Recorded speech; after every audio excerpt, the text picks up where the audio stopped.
Oke,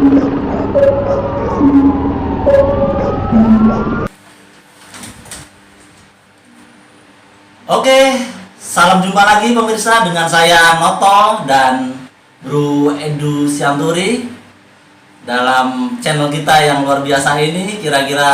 Kiranya Anda sekalian bisa tertawa dengan kami. Saya sudah senang. Sampai bisa tertawa, saya pun senang. Demikian pula kiat-kiat yang sudah kita share. Oke, Bro. Salam jumpa dengan kita. Luar biasa. Bisa setia menemani saya di sini. Iya, ngobrol lagi ya. Ngobrol lagi kita. Ini kita temanya masih sama, Bro. Saya konsen di sini. Kita konsen di masalah seorang bapak, seorang ayah, Peran suami. peran ya. suami. Kasusnya begini, Bro.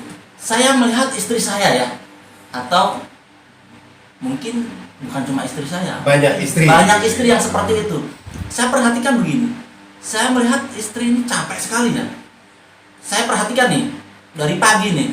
Pagi bangun saya masih ngorok tuh. Pagi bangun jam 5 tuh istri saya tuh.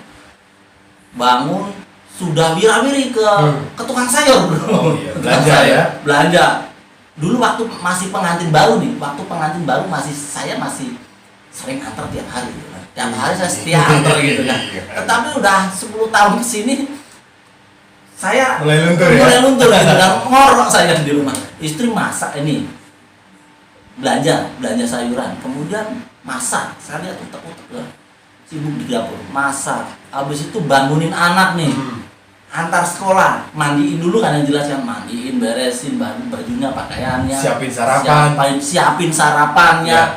buat saya juga, Betul. buat anak-anak. Habis itu nyiapin bekal. Nyiapin bekal tuh bukan cuma satu kan, bukan cuma saya aja, anak saya kan pakai bekal juga sekolah. Antar anak sekolah.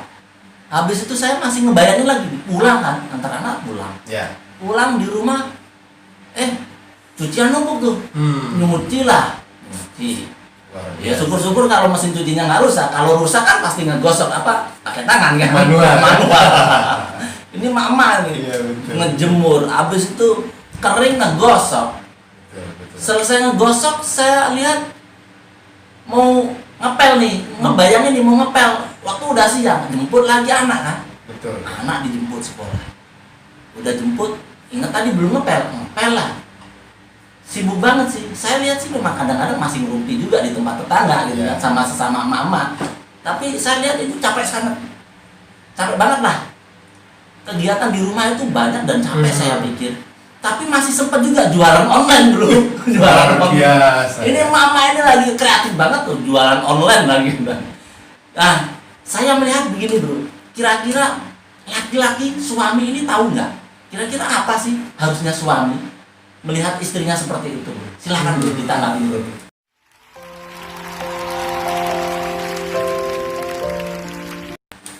Iya. Ya memang hari-hari ini banyak sekali super mom gitu ya. Super mom. Wanita super gitu. Wanita super. Ibu-ibu yang luar biasa gitu ya. Dari pagi sudah bangun paling pagi, nyiapin keperluan anak sama suami, sampai sore juga nanti masak lagi buat suami. Wah, memang luar biasa peranan istri ini gitu. Cuman memang hari-hari ini kalau kita lihat ya, Bro ya, banyak sekali suami-suami yang memiliki pola pikir atau pandangan bahwa ya gua suami udah kerja nyari duit, ya udah selesai gitu. Nah, dan akhirnya karena pola pikir seperti ini, akhirnya muncullah masalah di dalam keluarga, Bro. Ini yang jadi serius gitu. Jadi serius ya? Iya, jadi nah kita nih sebagai para suami nih, laki-laki gitu ya, kita tentunya merasa diri kita adalah raja gitu ya. Tetapi kita seringkali melalaikan peranan kita sebagai raja gitu. Namanya raja itu disandingkannya itu tentunya dengan permaisuri dong. Iya. Bener dong. Iya. Tetapi kadangkala kita merasa sebagai raja. Tetapi kita memperlakukan istri kita kayak pembantu loh, Bro. Iya, tadi seperti yang lu cerita tadi, dari pagi sampai sore sampai malam bahkan masih terus sibuk istri ini. Masih terus sibuk ya, iya. Melakukan kegiatan di rumah. Dan ngerinya lagi tuh bro, suami-suami yang aduh tengil lah gue bilang gitu ya.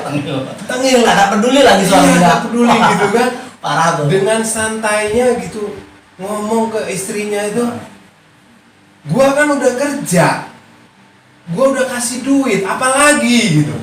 Egois banget. Iya, egois banget. Padahal nih bro, kalau mau hitung-hitungan nih, coba lo bayangin.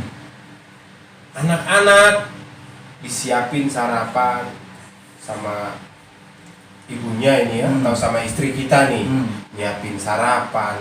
Kalau nih pekerjaan itu dikerjakan sama pembantu misalnya nih, berapa duit tuh bayarannya? Nah, terus belum lagi masak. Nah itu kalau kita hitung-hitung sebenarnya, dan kita harus bayar ibaratnya nih bro. tekor kita. Wah tekor kayaknya. Bener nggak bro? Nah cuman yang paling ngeri buat gue yang tadi gue bilang bro, kadang kita merasa kita sebagai raja pengen punya permaisuri, tetapi kita memperlakukan permaisuri kita itu seperti pembantu bro. Nah, Ini kadang-kadang nggak ada apresiasinya para suami pada istrinya bro. oh jadi minimal suami harus mengerti ya. Ya menghargai istri ya. Di rumah itu capek banget gitulah ya. Betul. Walaupun nggak menghasilkan uang, tapi pekerjaan di rumah itu pekerjaan yang sangat melelahkan gitu ya. Betul. Coba kalau ditukar aja tuh, suami suruh melakukan pekerjaan rumah tangga 2 hari aja. Tukar posisi oh, gitu ya. Nggak kira-kira. Aduh, nggak tahu nggak kebayang. Cuman ada satu lagi bro. Hal yang buat kita para suami perlu tahu juga bro. Ada satu ayat Alkitab dikatakan bahwa bagaimana kita memperlakukan istri dengan baik itu menentukan cerminan bagaimana doa kita dijawab oleh Tuhan gitu bro. Jadi kita laki-laki harus berdoa juga buat istri gitu. Kita harus memperlakukan istri dengan baik karena Tuhan bilang bahwa istri adalah teman pewaris kasih karunia, yaitu kehidupan gitu. Teman pewaris kita bro. Teman pewaris. Iya. Tuhan memberikan kasihnya itu kepada berdua, pada suami dan istri untuk diteruskan ke anak-anak gitu. Tetapi bagaimana nanti jadinya kalau si suami ini yang merasa dirinya raja, seharusnya berpasangan dengan permaisuri, tetapi malah memperlakukan istri yang sebagai teman pewaris ini malah kayak pembantu bro. Wah nggak ngerti. Parah ini dah, parah. Nggak ngerti. Jadi saya melihat banyak suami-suami yang nggak berfungsi ya. Ya. Suami-suami yang egois, suami-suami yang kadang menyepelekan pekerjaan rumah tangga. Ini berarti kembali lagi suami harus bertobat. Betul banget. Suami harus bertobat. Dan pesannya sih tadi, ayatnya tadi masalah memberi wanita atau istri itu adalah teman pewaris kasih karunia. Teman pewaris kasih karunia. Ya. Jadi teman ya, mitra. Ya, betul. Mitra yang saling mengasihi. Ya, harus seimbang. Makanya tadi saya berikan gambarannya bahwa kita sebagai raja tentunya berpasangan dengan permaisuri, bukan dengan pembantu. Maka dari itu kuncinya ya kita perlakukanlah istri kita sebagai permaisuri, layaknya permaisuri, gitu. Harus didengar, betul. Harus diperhatikan, gitu ya. Betul. Atau misalnya salah satunya harus mendengar sampai benar-benar kita tahu kebutuhannya apa, gitu ya. Itu. Ya itu salah satu fungsi imam, gitu kan. Kita harus berdoa buat mereka, kita harus mendengarkan mereka, dan kita harus melayani mereka. Luar biasa. Keren sekali bro. Saya sampai menghela napas ini. Berarti saya masih kurang maksimal sebagai seorang suami. Saya mesti bertobat. Saya melihat pemirsa juga, saya melihat untuk kaum bapak mungkin ya, harus bertobat juga ya bro ya. Harus bertobat. Suami-suami, dengarkan istrimu. Jangan sampai kamu nggak tahu apa kebutuhannya gitu. Beri sanjungan ya, penting juga ya, beri sanjungan. Beri apresiasi. Keren sekali. Terima kasih bro atas share kiat-kiatnya sebagai seorang ayah yang berfungsi. Luar biasa. Keren sekali.